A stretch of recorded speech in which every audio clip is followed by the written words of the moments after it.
They didn't tell me directly that my season might disappear. Nobody called me and said, "Caitlin, be ready. Everything you've been working toward could be paused before it even begins." But I felt it. You don't spend your whole life reading defenses, reading body language, reading momentum, and suddenly lose that instinct when it matters most. Something was off, and it started with a document nobody opened, the most expensive unopened document in the history of women's basketball. That's what it became. 6 weeks, that proposal sat there for 6 weeks, no response, no counter, nothing. And when the answer finally came, it wasn't anger, it wasn't negotiation, it was worse. They said they hadn't even read it. Think about that. Everything the players believed they deserved, everything they fought to put on paper, ignored, not rejected, not debated, ignored. And in that moment, I realized this wasn't just business anymore. This was a standoff. And somehow my name was right in the middle of it. I was supposed to be preparing for my second season. That was the plan. My rookie year had ended with more noise than I ever imagined. Sold out arenas, cameras, everywhere, expectations that didn't feel real yet. But I loved it. I loved the pressure. I loved the responsibility. I loved proving every single night that I belonged here. Year two was supposed to be where everything slowed down, where the game felt clearer, where I could stop reacting and start controlling. That's what the great players do. They take control. But you cannot control something that might not exist. And that was the reality nobody wanted to say out loud. If this deal collapsed, there might not be a season waiting for me at all. The owners made their position clear. $565 million salary cap, 15% revenue share, take it or they lock the league. Just like that. Years of momentum reduced to a single decision. And the scary part wasn't the threat. It was how calm they sounded saying it. Because calm means prepared. Calm means they already imagined the league without us. Calm means they were willing to watch everything stop. And that's when I understood something that changed the way I saw this entire situation. This wasn't emotional for them. This was math. And math doesn't care about dreams. But here's the truth nobody wanted to admit. The math had my name in it. When I got hurt last season, viewership dropped by more than half, 55%. I didn't create that number. I didn't ask for it, but it existed, and numbers like that change how people negotiate.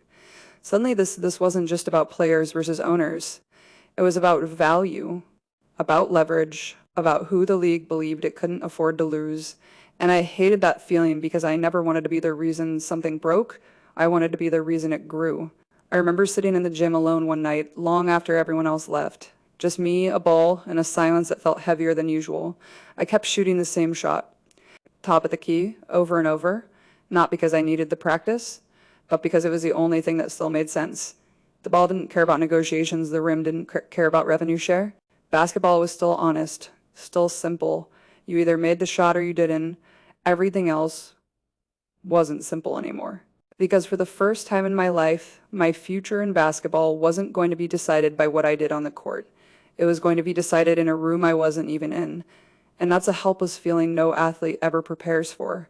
You spend your whole life believing performance is everything, that if you work hard enough, play well enough, sacrifice enough, the game will give back what you earned. But now I was learning the truth. Sometimes performance isn't the most powerful thing in the room. Sometimes business is. And the scariest part wasn't what people were saying publicly. It was what they were saying privately. Because behind closed doors, there was one question nobody could ignore anymore. What happens to the league if Caitlin Clark never steps on the court this season? I didn't know the answer yet, but I knew one thing for sure. Whatever happened next was going to change everything. The strange part about being at the center of something like this is that nobody actually asks you what you want. They talk about you. They use your name. They build arguments around you, but they never look you in the eye and say, "Are you okay with all this?" Because the truth is, I never asked to be leverage. I never walked into this league thinking I'd become a bargaining chip in a billion-dollar negotiation. I came here to play. That was it. That's still it. But somewhere between sold-out arenas and record-breaking ratings, basketball stopped being just basketball. It became something bigger, something heavier. And now, whether I liked it or not, I was part of a decision that could stop everything. I started hearing the whispers slowly, not from the media, not from social media, from people inside. People who understood what was really happening. They told me the owners weren't reacting emotionally. They weren't panicking.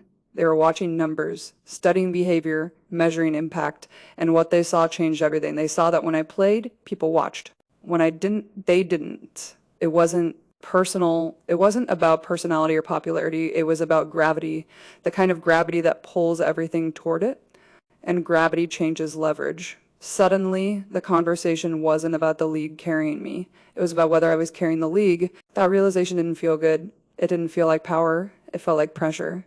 Because I knew the other side of the room wasn't wrong either. The veterans had built this league long before I arrived. They played when nobody was watching. They traveled commercial flights. They played for salaries that didn't match their sacrifice. They earned the right to demand more. I understood that. I respected that. But respect doesn't erase reality. And reality was sitting right in the middle of the table. The league had never been profitable, not once, since 1997. Every year, losses stacked on top of losses. $50 million a year, covered by owners who believed someday it would turn around. Now they were being asked to absorb another 400, maybe 500 million more. And that's when the tone changed, because belief has limits. I remember one conversation that stuck with me. Someone asked a simple question. What happens if the owners say no and the players refuse to play? What happens if the league shuts down, even temporarily? And nobody had a confident answer, because nobody knew if the momentum would survive. Fans had just discovered us. They had just started caring, but attention is fragile. It doesn't wait forever. If the games disappeared, some of those fans might disappear too, and once attention leaves, it doesn't always come back. That thought scared me more than anything. Not for myself. I knew I'd play somewhere. Basketball doesn't disappear for players like me, but the league wasn't guaranteed the same protection. And that's when I started to understand the real risk. This wasn't about one contract, one percentage, one negotiation.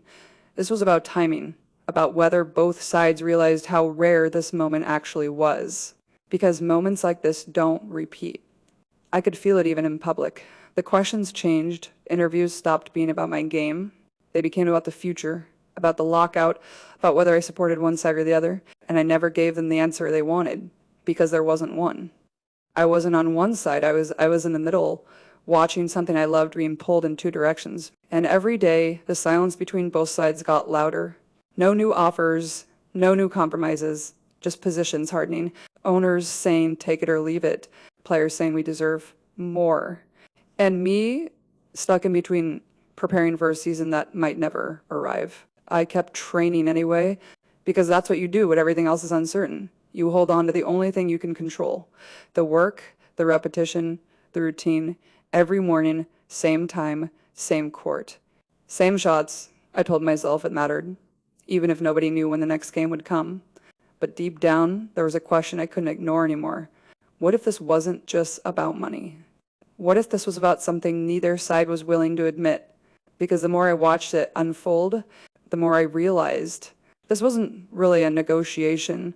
It was a test, and nobody knew who was going to blink first. The moment it really hit me wasn't during a meeting. It wasn't during an interview. It was during a game I wasn't even playing in. I was sitting off to the side, injured, forced to watch instead of compete. And at first, I thought it would feel normal. Basketball is basketball, right? But it didn't. Something was different. The energy wasn't the same. The noise wasn't the same. And later, when I saw the numbers, I understood why viewership had dropped not a little more than a half, 55%. Just gone. And that's when I realized this wasn't a story people were telling to create drama. It was something measurable, something real.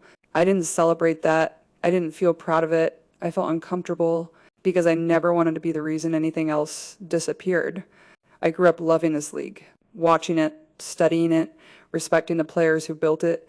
The idea that its future could somehow be tied to me alone didn't feel like power. It felt like responsibility I never asked for. And the worst part was knowing that both sides were using that reality differently. Owners saw leverage, players saw opportunity, and neither side was wrong. But neither side was completely right either. Because this league was never supposed to belong to one person. It was supposed to belong to everyone who sacrificed for it. But now the numbers were forcing a different conversation. I started hearing people talk about me like I was infrastructure. Like I wasn't just a player anymore, but something that held the entire system up. It talked about ratings, ticket prices, revenue spikes. They talked about my presence like it was an economic event. And that's when I understood the part nobody says out loud. When you become that important to the business, you stop being protected by it. You become responsible for it. And responsibility changes everything. It changes how people look at you. It changes how they talk to you. It even changes how they compete against you.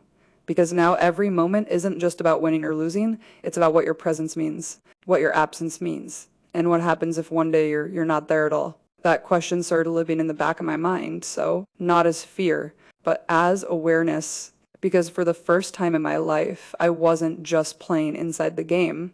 I was influencing everything around it. And I didn't know if that was a gift or a trap. The hardest part wasn't the pressure from the outside. It was the silence on the inside. Nobody came to me and said, "This is your fault." Nobody blamed me directly, but I could feel it anyway. The tension, the uncertainty, the way conversations changed when I walked into rooms, the way people looked at me when negotiations were mentioned. Like I was the answer to a question nobody wanted to ask out loud, because everyone understood the truth. If the season didn't happen, it wouldn't just be a canceled schedule. It would be a lost moment. And moments like this don't wait forever. I remember one night sitting alone after practice. No cameras, no reporters, just me in the empty court. And I asked myself something I never asked before. What happens if the game stops? Not for a week, not for an injury, but for real. What happens to everything we built? I didn't have an answer. Because basketball had always been constant for me, predictable, reliable, until now. Now everything depended on decisions I wasn't making. And that was the part nobody prepares you for. Because when you're a kid, they teach you how to shoot. They teach you how to pass. They teach you how to win. They don't teach you what to do when winning isn't enough to keep the game alive. I kept showing up anyway, kept training, kept preparing like the season was guaranteed, because hope is a choice. And I wasn't ready to choose anything else yet. But deep down, I could feel the clock moving. Every day without a deal is another step closer to something nobody wanted. Lockout, a shutdown, well, a reset. And the scariest part wasn't losing games, it was losing momentum. Because momentum is fragile. It's easy to build, but once it breaks, it's almost impossible to rebuild. And I started to realize something that changed the way I saw everything. This wasn't just about money anymore. It was about who the future belonged to, and whether that future would even arrive. What nobody tells you about moments like this is how quiet they really are. From the outside, everything looks loud. Headlines, opinions, arguments. Everyone's speaking like they know exactly what's going to happen next. But inside it's silent. Because the truth is, nobody knows. Not the owners, not the union, not even me. All I knew was that I had spent my entire life chasing the chance to play at this level, every early morning, every empty gym, every sacrifice. It was all for this moment. And now that moment wasn't guaranteed anymore. It was being negotiated, debated, risked, and I started asking myself a question I never thought I'd have to ask. What if the game doesn't come back the same? Because momentum isn't just numbers, it's emotion, it's belief, it's the connection between players and fans that makes everything feel alive. And that connection doesn't wait forever. Fans don't pause their lives and promise to return later. They move on, they find something else, and once they're gone, you don't just call them back. You have to earn them back from the beginning. That's what scared me most. Not losing money, not losing games, losing the moment. Because this moment was bigger than me, bigger than any one player, bigger than any contract.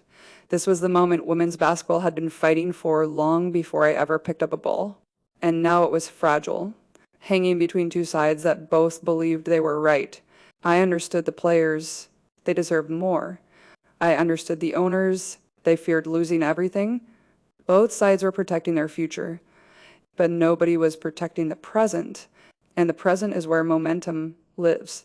I kept thinking about the fans, the ones who showed up for the first time, the ones who waited hours just to watch warm-ups, the kids wearing my jersey, the families filling arenas that used to be empty. They didn't care about revenue percentages, they cared about belief. They believed in us, and belief is something you cannot negotiate. You can only keep it alive or lose it. That's when I made a decision, not a public decision, not something for headlines, something personal. No matter what happened, no matter how long it took, I wasn't going to let this moment define me by what was taken away. I was going to define it by what I did next. Because I didn't come this far just to become a symbol of a negotiation. I came here to play, to lead, to carry this game forward. And whether that happened tomorrow or months from now or longer, I'd be ready because this league gave me everything. And I wasn't going to let uncertainty be the last chapter of this story. This wasn't the end. It was the moment before the next beginning. And when that beginning came, everyone would understand something. They were only starting to realize now I was never the future of this league. I was the proof that its future had finally arrived.